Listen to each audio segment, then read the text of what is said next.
Good morning, Sarah. How are you? Very well, thank you. How are you? Not bad at all, thanks. Not bad at all. Okay, so lots of changes, quite a few questions actually now. So should we just dive straight in? Let's. It's been a busy couple of weeks, I think, for those policymakers. It sure has. It sure has, and a confusing one for the rest of us. So, the first question: I'm confused by JSS, the Job Support Scheme. What's the difference between JSS closed and JSS open? Okay. That's actually a new one I only discovered in the last probably week to 10 days, I'd say. Um, Basically, we're all used to furlough, or flexible furlough, as we've got used to over the past couple of months. And that ends today, I think. Is it the 31st? Yes, today it ends. So as of tomorrow, or more to the point, Monday for most of us, we move into a new world of the job support scheme. Um, Essentially, it's very similar to flexible furlough. It works on the basis you have to do some element of work, is what we've been told. Initially, it was 33%. They then changed it to 20%, and they've lowered the employer's contribution. But essentially, it's going to work rather like flexible furlough. Then, in the past few days, closed furlough has appeared. And my first reaction is, what on earth is closed furlough? But essentially, it's all about the tier structures that we've got around the country. So open furlough is where you work for an organisation that is open. And you do some of your work, i.e. you do that minimum of 20% of your work, can be right up to 99%, but you do a minimum of 20%, and the government and your employer pay part of your wages for the time you don't work. Closed furlough is where the government, probably because of a tier 3 status, has said, actually, that bar or restaurant or gym can't operate for the safety of people, you need to close, and therefore your workers will do no hours. And at that point, under closed furlough, the government pick up 2/3 of your pay. So that's essentially the difference. It really is as simple as, is your employer open or closed for business? And I think that's going to be directed based on the tier structure, i.e. the government has said that type of business must close. My reading is, if your business choose to close because they think we're not making enough money or it's probably a better thing, I don't think closed furlough becomes eligible. So I think it's when they've been told to for the safety of others, that then kicks in. Fair enough. Okay, right. So that's fairly clear, but it's still going to leave a lot of people kind of wondering what's going on, isn't it? Until you know, you don't know. Absolutely. I was wondering myself only a few days ago. So yes, once you know, it's easy. Okay, so this one's possibly a little bit more complicated, and I think we get quite a lot of questions about this. You've probably seen this too. So I've been sent my job support scheme letter, and I've been asked to sign it immediately. It says I have to work a minimum of 20% of my contracted hours, and then says we've agreed I'll work 33% of my hours. I don't understand. Okay, all right. Do you know, I've had a very similar question. Somebody asked me, I think it was on Thursday. And the answer is the 20%, as I've just mentioned, is the government minimum. And what I'd suggest is this employer have done a very wise thing by writing in what the limits of the scheme are, i.e. you must work at least 20%, but then they said, but we're actually going to have you work 50% or 30% or 70%. So they're allowing for what they're going in at, but if business takes a bit of a downturn, they might lower it to 20%, they might increase it. So we can vary these numbers. The employer each month need to make a claim based on how many hours you should have worked, how many you did work. But the 20% is the minimum, and that's why the letter says both. So it's one thing I can say safely, you don't need to worry about. It sounds like your employer have done a very good job of creating the framework in that letter of how JSS is going to work. Right, okay. Okay, so next question. My line manager told me that once on JSS, my annual leave will be reduced to be pro rata to how many hours I'm doing. This seems unfair. Can they do this? Right. Okay. So basically, because you're not working as many hours, you're not accruing holiday at the same rate you would if you were full time. Basically. Yeah. Can they do that? I think if you just saw my facial reaction as you said that, you might already know the answer. Um, Yeah, I think. yeah. The short answer is no. I think what they're doing is wrong. So if you're actually contracted to work full time and your employer asks you on JSS to work 50% of the time, they can't tell you next year you've only got 2 weeks holiday, not the usual 4 or so. It's actually 28 days. So they can't tell you you've got 14 days, not 28, because you only worked part-time. No, that isn't a reasonable thing to do. So blunt line is, no, I don't think they can do that. If you want any guidance on that, by all means get in touch with me, call the team at ASL. But no, that shouldn't be happening. Okay, it seems a bit. It's one of those, isn't it? COVID isn't anybody's fault. Everybody's trying to live with it, but I can understand why an employer might wish to reduce how much it's costing them. But equally, what sort of message is that sending to your team? Yeah, I think the real difficulty here, Sarah, is employers don't necessarily know what they're doing either. Not because they're not good employers or they're not competent or anything of that, but this is all new territory for everybody. So when an employer's faced with something like Furlough or JSS, they're not used to it. They haven't done it before. There's not a little rule book that says how such things work, because this is wholly new territory. In the normal world, if we reduce an employee's hours because of a downturn in business, yes, their leave entitlement will reduce. But this isn't a normal world. The contract is remaining the same and the government are propping up the pay. So in this scenario, because the contract hasn't changed, no, the leave quota shouldn't reduce. Okay. So, right, next question. A few months ago, my boss said that they thought I might end up being made redundant if things didn't get any better. Now I've been put on JSS. Can they still make me redundant? Okay, slightly complicated one. The answer of can they still make you redundant?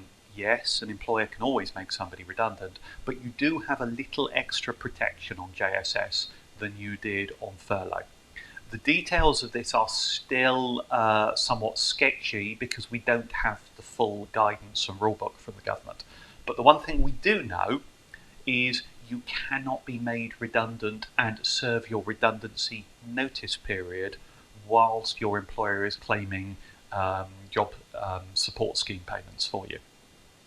So in order to make you redundant, the first thing they'd have to do is take you off JSS, put you back on your full normal pay for your 4-week or however long your redundancy notice period is, then pay your redundancy pay after that. So arguably it gives you a little bit extra. One might argue, and exactly the point you made a moment ago about the annual leave and the cost to employers, this is a slightly harder blow for employers because many employers really are struggling financially out there. And whilst on furlough, they could make somebody redundant and they could use the furlough pay towards the notice period. That ability has gone from the 1st of November. Okay, so actually some employers, by trying to do the thing where they're keeping hold of as many employees as possible, actually it could end up backfiring on them at this particular point. It may cost employers a little more, and I know this is hugely difficult for people out there, for employees, those on low wages. It's also hugely difficult for employers, and if we have a point where employers are running out of cash, that's not good for anyone. No, a difficult situation all round, really, isn't it? Yeah. So, okay. So I've been on part-time furlough for some months now, and I'm told I'm going to move over to JSS. Will I get the same money? I'm just a bit concerned. It starts soon, and they haven't written to me. Right. Employers haven't written to me. It starts tomorrow, so yes, it starts soon. The reality is your employer needs to write to you. This is a contract variation, and if they don't write to you, you don't have a variation in contract.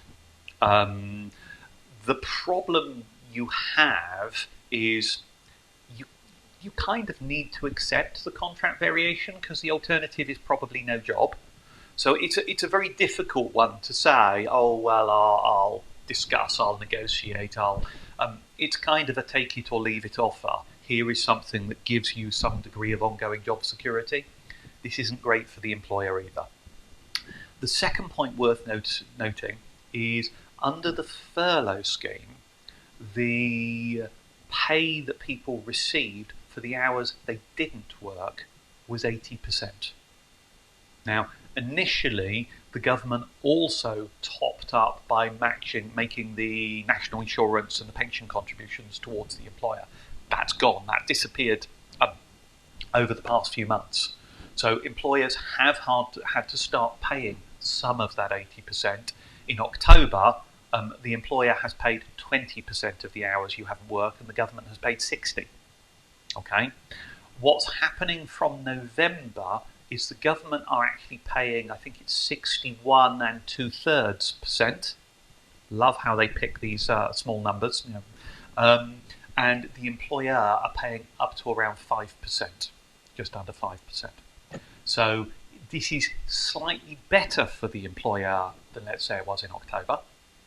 However, it's worse for the employee, because if you've quickly done your maths, and I know this is your strong point, Sarah, you'll have worked out that that kind of 60-ish% and 65% actually don't make 80. It comes to 66.66%. So basically from now, you'll get 2/3 of your pay for hours you don't work, and that is below 80. All right? That's the first thing. It's not a huge drop, in fairness, and by the time you accept that your national insurance and your tax contributions will be a little lower, it really isn't a huge drop. But for those who are struggling most, yes, this is going to hurt a little bit.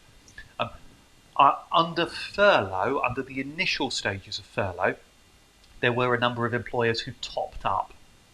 That's kind of reduced over the past few months, and one of the reasons it's reduced is, as I've said, employers are struggling financially too, and they can't necessarily afford those things. I am hearing anecdotally that a lot of employers are saying we're going to do something to make this amount up so they're no worse off than they would have been on furlough. But you can't rely on your employer doing that. Many of them really are struggling for cash.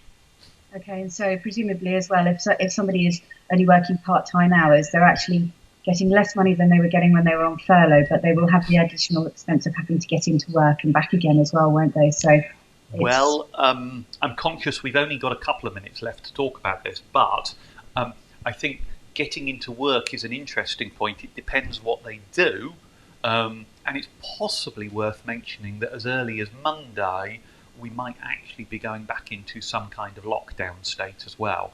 So, and we don't know fully what that's going to mean till it's announced. I think anybody working in an office environment or somewhere who can work from home should be working from home, is the honest answer right now. So hopefully there aren't too many cases of additional costs of getting in. But you're right. This is probably going to get a little bit worse and a little tougher for people before it gets better. Okay. Right, I think we should probably leave it there. Not the most cheerful note. No, sorry to end on that negative, but there is light there ahead at the end of the tunnel. But I think we're probably another few months away from things beginning to improve. Okay, and a lot riding on whether or not we get this vaccine sorted out sooner rather than later, I suppose. Okay, so that's actually all we have time for this week. We will be back again in 2 weeks' time, unless something major happens and we're getting a lot of questions that we think people need answering. So do join us again. Keep an eye on our Facebook page for the announcements. But generally, every 2 weeks, we'll be back here with Facebook Live Candidate Question Time to answer some more of your questions. So thank you very much indeed, Jason, for joining us. Oh, I should just mention, if you do have any questions, you should contact the ASL team on hastings@aslgroup.co.uk or give them a call on 01424 452 999. So yes, now I will say goodbye, Jason. Thank you very much for joining us again. Have a lovely weekend. Thanks, Sarah. Bye-bye.